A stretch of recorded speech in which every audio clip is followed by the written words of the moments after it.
तिरंगा का रिस्पेक्ट करे, उसकी इज्जत करे। और बिल्कुल खत्म की स्थिति में थी, मतलब ना जहाँ तक रही कि गंदगी, जहाँ आज माध्यम से सत सत नमन करती हूँ और उनके परिवार वालों को भी मैं नमन करती हूँ कि जिन्होंने ऐसे वीर और एक छल टाइप का एक छल किया है ये जी। क्योंकि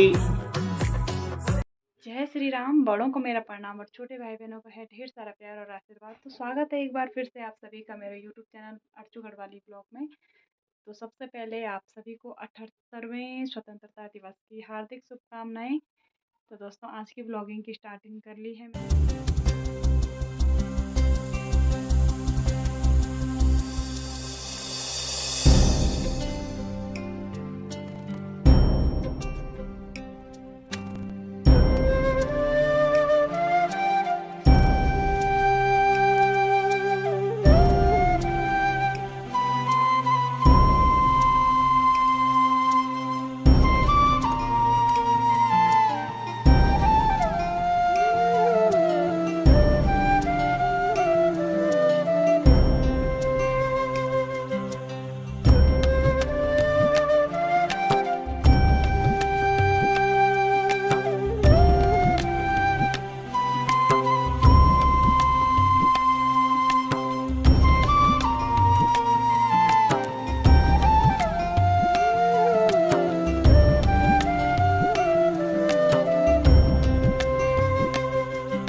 जैसे कि आप सभी जानते हो आज स्वतंत्रता दिवस है, लेकिन मैं आने में थोड़ा लेट हो चुकी हूँ और कुछ प्रोग्राम, बहुत सारे अच्छे अच्छे प्रोग्राम थे जो कि मैं शूट नहीं कर पाई। लेकिन यहाँ पर मेरे साथ एक दीदी जी है, उनसे मैं थोड़ा सा बातचीत करती हूँ।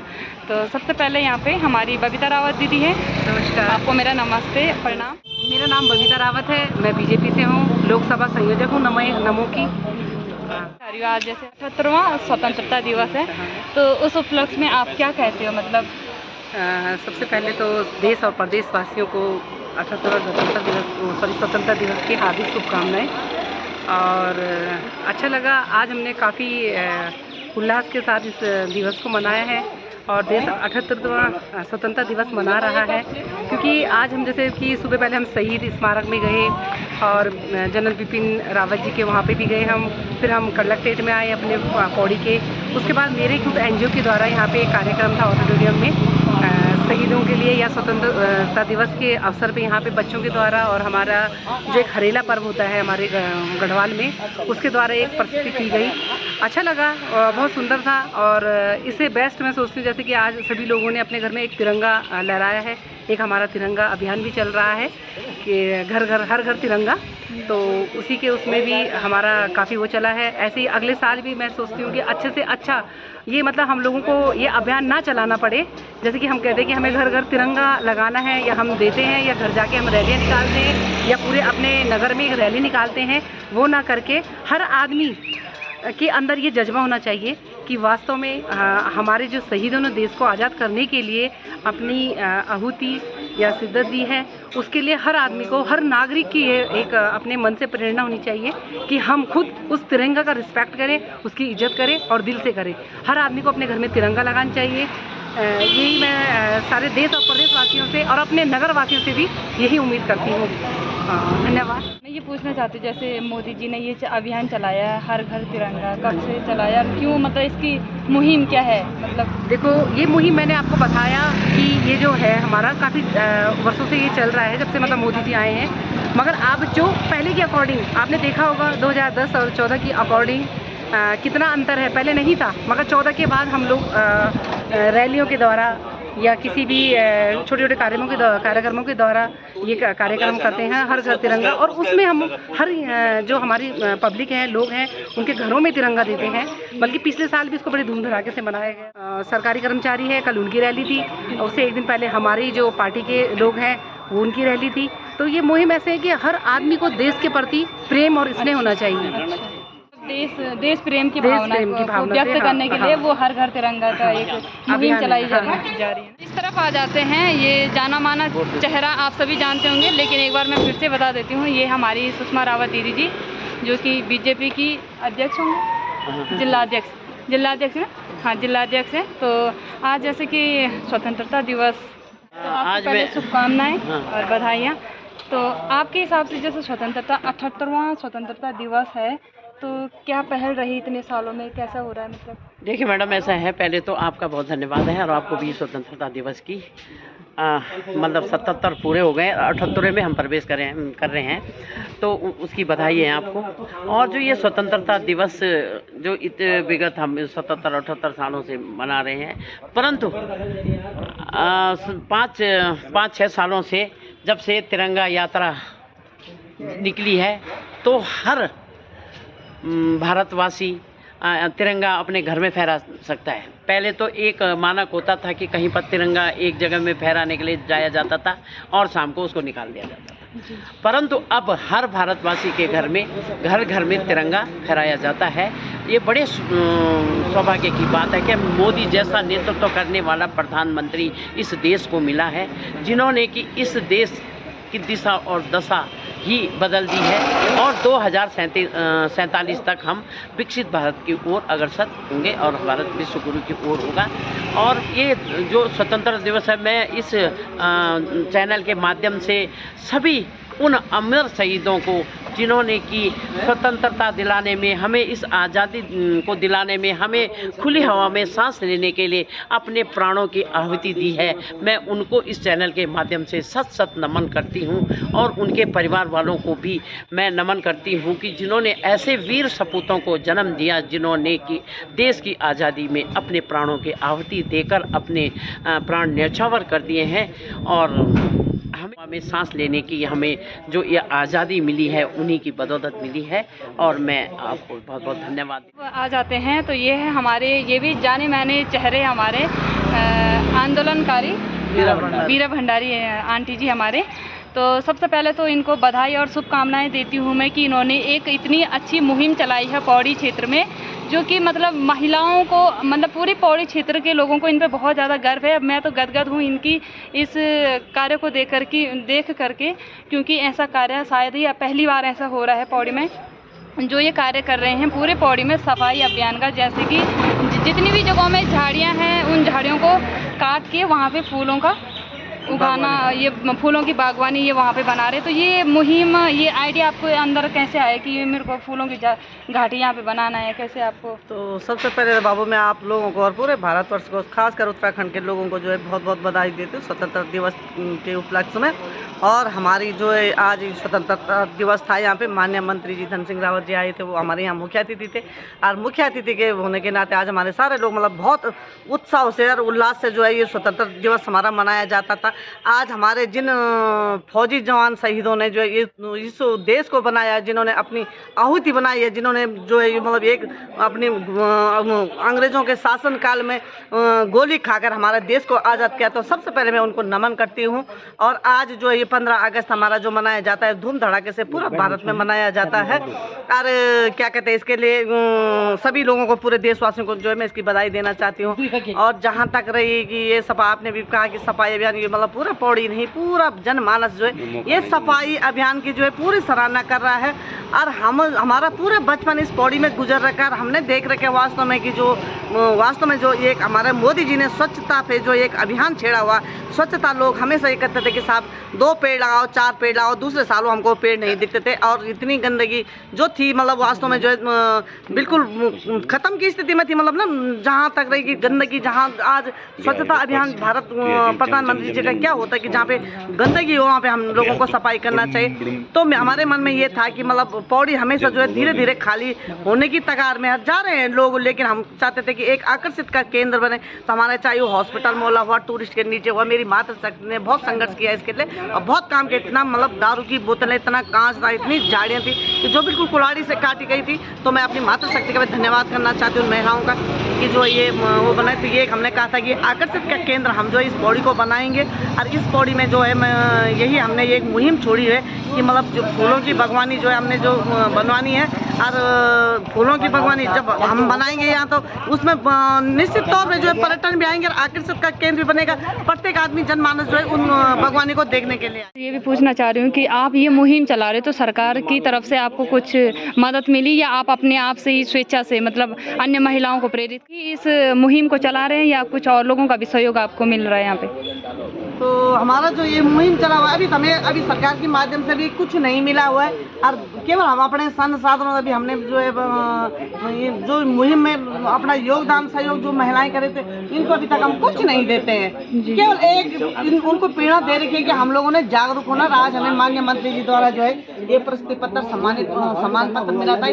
सबसे बड़ी उपलब्धि है, मतलब हमारी मातृ शक्ति के लिए। तो माननीय मंत्री जी ने एक शॉल और एक जो है प्रशस्ति पत्र जो है हम लोगों को यहाँ पे 15 अगस्त में उपलब्ध में सम्मानित किया था। लेकिन अभी तक सरकार के द्वारा तो अभी तो मतलब माननीय मंत्री जी द्वारा आश्वासन तो दिया जा रहा है, लेकिन अभी तक हमें कुछ नहीं मिला है और अपने संसाधनों से मेरी मातृशक्ति जो है काम कर रही है। जैसे आज माननीय धन सिंह रावत जी यहाँ पे पधारे थे, तो आप लोगों को मतलब किस तरीके की मदद आपने कुछ बोला होगा उनसे? अभी हमने कुछ नहीं बोला, ऐसे कुछ मदद के लिए हमने बोला भी नहीं। अब बाकी उनका विवेक है, सरकार का विवेक है कि कहाँ तक हम लोगों को पहुँचाती है। हमारा तो एक ही लक्ष्य है कि हमने भारत की पटल में जो है पौड़ी को पहुँचाना, फूलों की नगरी हमने पूरी पौड़ी को बनाना है। तो देखते हैं, बाकी कंट्रोल देवता है ऊपर, उसकी कृपा होगी तो जरूर हम जो है भारत की पटल में भी जो है ये फूलों की। एक और जैसे अभी आपने बहुत जगहों में फूल लगाए, तो आपने वहाँ पे देखने के लिए, देख रेख करने के लिए बीच बीच में जाते हो या मतलब? हाँ, बीच बीच में डेली जाते हैं, हम हमेशा जाते हैं। जब ये हॉस्पिटल मोहल्ले में तो डेली क्या मैं 2-3-4 करता भी जो है वहाँ चले जाते हैं, क्योंकि गाय बच्चे खाते थे। लेकिन नगर पालिका फिर भी मैं धन्यवाद करना चाहती हूँ कि जहाँ जहाँ मतलब जो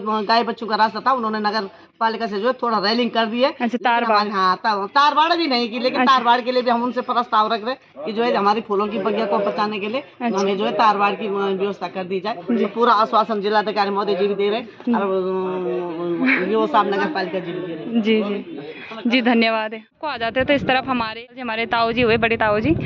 तो सबसे पहले आपको मेरा नमस्ते और स्वागत है आपका भी मेरे यूट्यूब चैनल पे। तो मैं आपसे जानना चाह रही हूँ कि जैसे आज स्वतंत्रता दिवस के बारे में 2 शब्द आप कहना यूट्यूब चैनल के माध्यम से लोगों तक। सर्वप्रथम मैं देशवासियों को, ये लाखों उन बलिदानियों को जिन्होंने भारत को स्वतंत्रता करने के लिए अपनी प्राणों की आहुति दी है, उनको सत नमन करते हुए, श्रद्धांजलि अर्पित करते हुए, आज उन्हीं की बदौलत आज हम स्वतंत्र भारत में अपना ये ऐतिहासिक राष्ट्रीय त्यौहार मना रहे हैं। क्योंकि इस 15 अगस्त से पहले एक विभाजन हमारे देश में 14 अगस्त को हुआ, जो पाकिस्तान के रूप में बना, और उसी के तहत हम जो कहते हैं कि एक तिरंगा यात्रा निकालते थे अखंड भारत की। अखंड भारत को कि जो हमसे बांग्लादेश, पाकिस्तान, अफगानिस्तान, जो हमारा एक मानचित्र था हमारा भारत माता का, वो हमसे दूर हुआ है। उसी मानचित्र को आने वाले समय में हम ये कहेंगे कि भारत माँ, जो हमारी माँ भारती है, उस मानचित्र को हम पुनः इस देश में स्थापित करें। और आज आप देख रहे होंगे कि हमारे देश में विभिन्न प्रकार की अराजकताएं देश को तोड़ने के लिए की जा रही है। एक चक्रव्यूह की रचना ऐसी की जा रही है कि हमारे भारतवर्ष में लोग जाति के रूप में कुछ विपक्षी नेता इस हमारे हिंदू समाज को तोड़ना चाह रहे हैं। तो हमें चाहते हैं कि कोई जाति, धर्म, पंथ पर न रहें, भारतवर्ष के बन कर रहें। और इस भारतवर्ष को आगे जो हमारी आर्थिक जो माननीय प्रधानमंत्री नरेंद्र मोदी जी हैं, उनके द्वारा इस सदी को विकसित भारत और आर्थिक रूप से परिपक्व भारत और युवाओं के लिए रोजगार, युवाओं शक्ति को सम्मान देना। आज माननीय प्रधानमंत्री जो आज आपने लाल किले से भाषण सुना होगा कि उन्होंने नए भारत के एक प्रस्तावना यहाँ पे दी हुई। तो हम भारतवर्ष के लोगों से ये कहें कि जाति में न बंटे, भारतवर्ष के भारत माँ भारती के बेटे बन कर रहें और संपूर्ण भारत को एक विकास की ओर ले जाएं, सशक्त भारत बनाएं। अच्छा, एक सवाल और पूछना था। जैसे अभी कांवड़ यात्रा चली सावन माह में, तो अभी सरकार के द्वारा ये मुहिम चलाई गई कि प्रत्येक दुकानदार को ना अपने उसमें अपना जात पात, तो बहुत लोगों ने इस बात का विरोध किया। तो ये बात आपको कितना सही लगता है? क्या इस बारे में क्या बोलना? कांवड़ यात्रा हमारे हिंदू समाज के लिए एक महत्वपूर्ण यात्रा है और भगवान शिव जी भोलेनाथ की जो आराधना की जाती है और माँ गंगा से वो स्वच्छ जल लेके अपने आराध्य भोलेनाथ के अर्पित करते हैं और 400-500 किलोमीटर पैदल चल के वो अपनी कांवड़ यात्रा करते हैं। परंतु कुछ लोगों द्वारा हमें कहते ठीक है, भारतवर्ष में सभी जाति धर्म के लोग रहते हैं, परंतु अपने धर्म को छिपा करके कोई इस प्रकार का कृत्य न करे कि जो हमारी जो कांवड़ यात्रा है, जो कांवड़ियाँ हैं जो अपनी यात्रा कर रहे हैं उसमें अशुद्धता ना आए। जी क्योंकि आपने देखा होगा कि जो जिन लोगों ने मतलब जो मुस्लिम लोग थे उन्होंने राम जी के नाम से, शिव जी के नाम से अपना दुकानें खोली थी जी और एक छल टाइप का जी। एक छल किया है ये। जी क्योंकि हमारे जो कांवड़े हैं वो सात्विक भोजन करते हैं, जी। लहसुन प्याज नहीं खाते हैं। जी जी तो क्योंकि जो दूसरे धर्म के लोग होते हैं वो इस पे जो हमारा धर्म है विश्वास। लहसुन प्याज खाना न खाना उस पर बिलीव नहीं करते हैं, वो तामसी भोजन करते हैं। जी जी तो कई माननीय मुख्यमंत्री योगी आदित्यनाथ जी ने जो किया था जी कि आप अपने जाति धर्म न छिपाएं। अब आज तो लोग ये कह रहे हैं कि जाति जनगणना होनी चाहिए, जी परंतु आपने देखा होगा सांसद में जाति पूछी गई तो उसमें उन्होंने सांसद नहीं चलने दी। जी तो इस प्रकार के जो दोहरे चरित्र जो हमारे देश में हो रहा है जी ये देश हित में नहीं है। जी। एक चरित्र बन के रहे, भारतवर्ष के बन के जी। रहें और अपनी जो दूसरा समाज है व्यापार करें, जी परंतु व्यापार को पर्दा डाल के जी उसमें शुद्धता और स्पष्टीकरण होना चाहिए कि क्या हम किस धर्म से संबंधित है, इसका भी खुलासा होना चाहिए ताकि हमारी जो पवित्र यात्रा है ये दूषित न हो। गंगा जल जो हमारे भगवान शंकर को अर्पित होना है अच्छा। वो भी दूषित न हो। उत्तर प्रदेश के मुख्यमंत्री माननीय योगी आदित्यनाथ जी और हमारे मुख्यमंत्री माननीय पुष्कर सिंह धामी जी द्वारा जी जो ये किया अपनी जिन्होंने अपनी पहचान छुपाई है जी उस पहचान को उजागर करने के लिए जो कार्य किया है जी वो आने वाले समय में मील का पत्थर होगा। जी भले ही ये लोग कुछ तथाकथित विधर्मी लोग जी सुप्रीम कोर्ट में गए होंगे, जी परंतु सुप्रीम कोर्ट ने अभी जी उनको भले ही स्टे किया है जी। कि इसको फिलहाल रोक लगाई जाए, जी अभी कोई आदेश पारित नहीं किया गया है, जी परंतु हम ये चाहते हैं, हमारे हिंदू समाज ये चाहता है कि उसमें पारदर्शिता हो, अपना जाति छिपा के हमारा बिजनेस न करे और हमारे सनातन धर्म के साथ कोई खिलवाड़ न करे। जी धन्यवाद आप। मेरे प्यारे दोस्तों, अभी मैं घर पे पहुंच चुकी हूं और आज का ब्लॉग स्वतंत्रता दिवस के सांस्कृतिक प्रोग्राम का न बनाते हुए मैंने थोड़ा सा हटकर ब्लॉग बनाया है, जो कि जैसे बीजेपी के नेताओं से थोड़ा मैंने जानकारी जुटाई है, मतलब पूछताछ करी कि कैसा आज का दिन उनका रहा और क्या क्या उन्होंने आज का कार्यक्रम में किया। और दूसरा ब्लॉग इसका मैंने 2 पार्टों में मैंने डिवाइड कर रखा है स्वतंत्रता दिवस पर। 2 पार्टों में, एक में तो जैसे ही अभी बीजेपी वाले नेता लोग जो थे उनके साथ मैंने एक ब्लॉग बनाया और इसका अभी सेकंड पार्ट आएगा जो कि कांग्रेस नेताओं के साथ है एक वीडियो, तो वो भी आप लोग ज़रूर देखना। बाकी आज का वीडियो मैं इतना ही रखती हूँ।